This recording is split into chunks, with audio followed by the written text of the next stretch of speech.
Great, thank you very much. Just one question. I'm not sure. Were you suggesting another department be established in town government for this? Mr. Tessie attended the First Selectman Coastal Resources Committee and had the opportunity to discuss this with him briefly. He asked me to make some comments to himself and the board as to what other municipalities are doing, and I noted that the state has provisions for stormwater authorities to be established at a municipal level. So just as we have a town sewer department, we could have a town stormwater department that essentially charges development projects fees for infrastructure, charges them just as anyone who flushes a toilet pays through their tax bill, pays a fee to have that water treated at the town wastewater treatment plant. So too, we need to think in terms of processing our stormwater,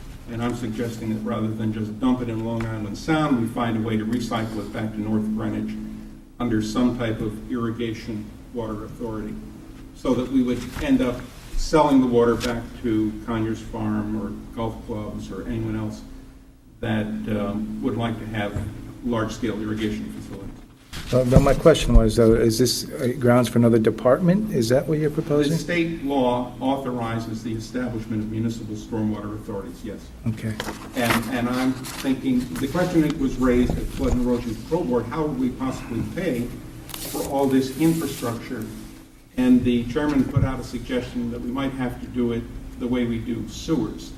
Well, there's an obvious difference between a sewer and a storm drain, that if you flush the toilet in your house, you have the obligation to pay the processing fee, and you actually do pay a fee on a per gallon, or actually it's a per property basis in proportion to your tax bill. There are other ways to get that large dollar figure paid for, and one is through a stormwater authority that, as I said, collects fees for infrastructure development, collects fees for receiving the stormwater, for processing it, and then sells the stormwater back to consumers as secondary recycled water. Thank you. Do you have a copy of the remarks that I could use for the minutes? I would- emailed this to all of the selectmen, and they can copy you their actual copy. Okay. Thank you. Is the department?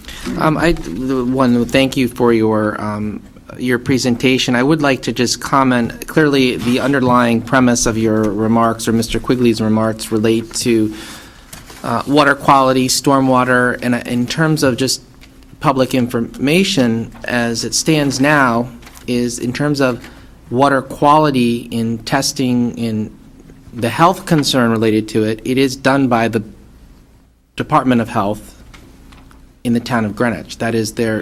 And my response on behalf of Mr. Quigley is that Byram Beach has the worst rating in the state of Connecticut for But beach that doesn't, closures. yeah, but that does not, 20 times in the Right. 09 season. well, that doesn't, though, erase the fact that they still have the authority to test water. I think it's important to substantiate what the facts are in terms of, the problem is poor water quality, but the point is there's someone monitoring it. So to get to the root cause of that, I don't think it's a new problem. I think it's been an ongoing one that actually has seen improvement in terms of runoff coming from Tom's Brook out of the transfer station. I think we've seen since the late 90s considerable improvement at the transfer station in terms of the activities that have taken place there that may have contributed to the problem. One of them was composting. It was brought to the attention of the town, very controversial, because there were those who felt it was not an issue. Others felt it was removed. Bottom line, it was scrapped. So that removed one source. Now the Department of Public Works is looking to reconfigure the entire operation down at Holly Hill to, one, address changes in how we handle solid waste. We're going to single stream recycling. It's going to require expansion of the areas in which we collect recyclable matter. Point is that you're right, there is an issue with water quality, but the town has taken steps to address it. In terms of establishing a stormwater authority, it's certainly something we can consider. But I just think it's important to be balanced and say that there are people who are looking at water quality today, the Board of Health, and that they work in concert with the Department of Public Works, the regulatory agencies in the town, land use. What I hear you saying is there needs to be a sole source area just looking at that one particular issue. I believe the word coordination is maybe the key word, that we have a lack of coordinated policy in the town. I'm not standing here to be critical of what's happened up to this point, but to refocus your attention on the fact that we have an overwhelmingly approved 10-year plan. That plan calls for a coordination of land use policy, and that coordination is very much lacking at the end of the first 2 years. And I think we can focus productively, and I'm here to be productive toward a solution. Yeah, well, we could debate that point. I think, in the first part, you say this board should accept the executive authority given. I think if we were really to examine the authority that the board has, we would find that the authorities are somewhat diluted. Now, you could use people like to say bully pulpit. We can take a position and stand on anything, and we do.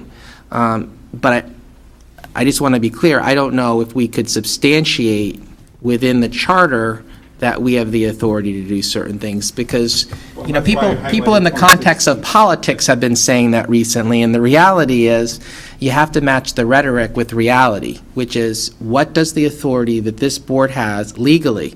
Because my view has been, if we do take action and someone challenges it, we have to be sure that we could back it up with the law. So I accept with what you're saying in terms of this should be further looked at, possibly establish another group, but at the same time, the mechanism to do it under the existing plan has been a plan implementation committee chaired by the First Selectman. So you have the executive authority overseeing a group of people that is inclusive of the Planning and Zoning Commission, RTM members, BET members. So in terms of coordination, to me, that illustrates that, and was designed for the purpose of making sure that the report didn't sit on a shelf for 10 years with no action. So, Well, all I can say is the consultant's report regarding item 16, which is specific to this Board of Selectmen, is sitting on the shelf 6 months after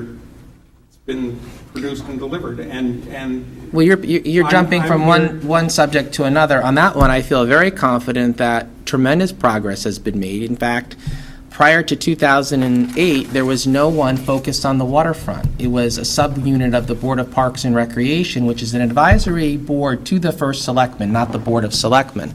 And what we've seen is, again, volunteer-driven, steady progress of steps to, one, improve the management of the harbors through having a harbor master, and as you could see, we had one harbor master, and we're going to hopefully have another one who will maybe be a little bit more hands-on to see to it that there are adherence to existing regulation. They were successful in getting funding to dredge Greenwich Harbor along Grass Island. That would not have happened without their efforts. And they're looking at more of a long-term approach with the Waterways Vision document. So where are we going with that? We're going in a direction that we could see the formation of a harbor management commission, but I think it's going to take some time to get there. I mean, the first step was to identify what the issues are. We're using the coastal resources to help do that and to manage it. Again, through this board. So I'm confident we're going to get there. I support a harbor management commission. At the same time, I don't think it can happen tomorrow. It may be next year, but we're moving in that direction. thank you. And I don't want to belabor. There were other points in here that have been publicly discussed, notably the monies that have been talked about for addressing stormwater piping issues. I think the BET, in their discussions with the Flood and Erosion Control Board, has said that they do not necessarily view the $100 and some odd million as all necessary projects, because some of the projects they view as only solving backyard flooding problems, and that is a view shared by, I believe, the Commissioner of Public Works. the Flood and Erosion Control Board showed the prioritization, and they have identified roughly $40 to $50 million in projects, estimated cost, underline exclamation point, estimated, that are of critical import to the town's public safety and viability. So, again, election is coming up, BET, non-competitive process, but they're the folks who should be asked, will they support alternate funding mechanisms to accomplish this, or are they going to just try to fund this through the existing general fund mill rate? And that's what I believe they have said. They want to fund it through the existing general fund mill rate because they don't think it's of magnitude that would warrant alternate funding source. And my comments provide a rebuttal to that point. Right, and I think it's valid. I think, but that to me, getting to the point of looking at every 2-year cycle, this to me should be a very central discussion point when they do have forums for the Board of Estimate. Again, personally speaking, I don't think you get the level of discourse and accountability because there you don't have a competitive system for that board. So there's no impetus to, have pressure applied. I mean, I think we're seeing that now with the Board of Education where there's a modified choice and there's going to be at least a public opportunity for that pressure and accountability to be brought to bear on those people to. Good. Thank you very much. Yep, thanks. Could I just make one Sure. comment? And this is not against what Mr. Finkbeiner has said, but from a land use standpoint, there's also, and we totally agree with the lot coverage idea, and I think we've had this activity, but it's also the responsibility of the property owner. And this is a two-pronged attack. It's the public sector in terms of taking care of some of the wastewater, but it's also a property owner's responsibility. What we're trying to do, I think what DPW and Wetlands and P&Z is saying, responsibility when you do any kind of development on your property is to be able to handle the water on your property. And there are 3 reasons for that. One is development and the cost of development relative to water should not be public responsibility. If you're developing your property, you should take care of the problem. That's sort of an attitude that I think we're trying to encourage more with some of the systems that we've talked about. Water quality as well as quantity. So that's number one. I think the other issue too is that in certain parts, and this is the headwater, the watersheds that Mr. Finkbeiner was talking about, we need to reintroduce water into the water table. The problem of just dropping it into a pipe is that those who are on private water wells need to have that groundwater table recharged. That's a big issue. And so just handling it from a runoff standpoint does not address the issue of having sufficient water on your own property when you think almost 2/3 of the land area in this town is not on public water or sewer.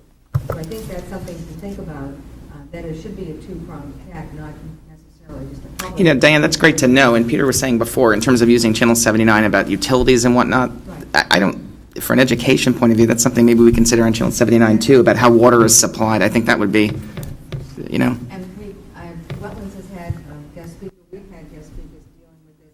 The problem is we can't get the message out sometimes to Yeah. a large, part of the public. But I think these are critical issues. Yeah, there was a speaker, was at the Bruce Museum over a year and a half ago. I never could remember her name, but she talked about the, water quality as it relates to stormwater runoff and what impact it has had on Long Island Sound notably, and looked at from New Haven all the way down to New York City. And frankly, the town of Greenwich has done far better than others in addressing it. That's not to say we rest on our laurels, but when you're looking at the problem from a more global perspective, we're far more proactive and have shown improvement than those other areas. And that's a frustrating point from a political perspective, from a, again, global, that the DEP and the EPA have taken such a aggressive approach in some instances with Greenwich when you have violators, 25 miles south of us and 20 miles north of us who are just allowed to let effluent run into Long Island Sound. I just think, applying their tact elsewhere would be the place to go. So, thank you. Thank you, Mr. Finkbeiner. Thank you. Mr. Alexander, you were here and you wanted to talk about water quality in, or Mr. Alexander, I'm sorry, you wanted to talk about the future of the Byram waterfront. Thank you. Water everywhere, right? Again, my name is Peter Alexander.